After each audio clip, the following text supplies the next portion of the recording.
Hi friends, இந்த மாதிரி brown ரைஸில் நீங்களும் கட்லெட் பண்ணலாம் வாங்க. சூப்பராக இருக்கும் டேஸ்ட். இந்த ஒரு டைம் ட்ரை பண்ணி பாருங்கள், சூப்பராக இருக்கும்.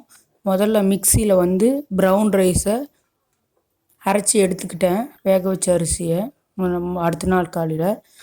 அடுத்து இதோடையே நான் ப்ரொக்கோலி திருவி வச்சுருந்தேன். அதே மாதிரி கேரட்டு, வெங்காயம், பட்டாணி, அதே மாதிரி உப்பு கொஞ்சம், சால்ட்டு தேவையான அளவு, மிளகாய்த்தூள் ஒரு அரை டேபிள் ஸ்பூன், தனியாத்தூள் ஒரு அரை டேபிள் ஸ்பூன், அதே மாதிரி சீரகம் மிளகு வந்து நான் அரைச்சி வச்சுருந்தேன், அது ஒரு 1/4 டேபிள் ஸ்பூன். இது நல்லா பிணைஞ்சிக்கோங்க. நல்லா பிணைஞ்சி கட்லெட் மாதிரி உருட்டுற பதம் வந்ததையும் கட்லெட் பிடிச்சி வச்சுட்டு, அடுத்து ஷாலோ ஃப்ரை பண்ணாலும் சரி, நீங்கள் டீப் ஃப்ரை பண்ணாலும் சரி, டேஸ்ட்டு ஒரு டைம் ட்ரை பண்ணி பாருங்கள், சூப்பராக இருக்கும்.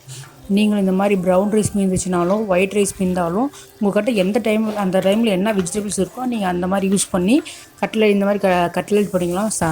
நான் ட்ரை பண்ண சூப்பராக இருந்துச்சு. நீங்களும் ட்ரை பண்ணி எப்படி இருக்குன்னு பாருங்கள். நான் வந்து டீப் ஃப்ரை பண்ண போகிறேன். அதனால் கட்லெட் பேட்டிஸ் மாதிரி இந்த மாதிரி இது பண்ணி திருப்பிக்கோங்க. நீங்கள் any type of vegetable add பண்ணிக்கலாம். சூப்பராக இருக்கும். டேஸ்ட்டு வேறு மாதிரி இருந்துச்சு ப்ரௌன் ரைஸு. இந்த மாதிரி ப்ரௌன் ரைஸ் மீந்துச்சாலும் எது இருந்தாலும் வேஸ்ட்டு பண்ணாமல் யூஸ் பண்ணுங்கள்.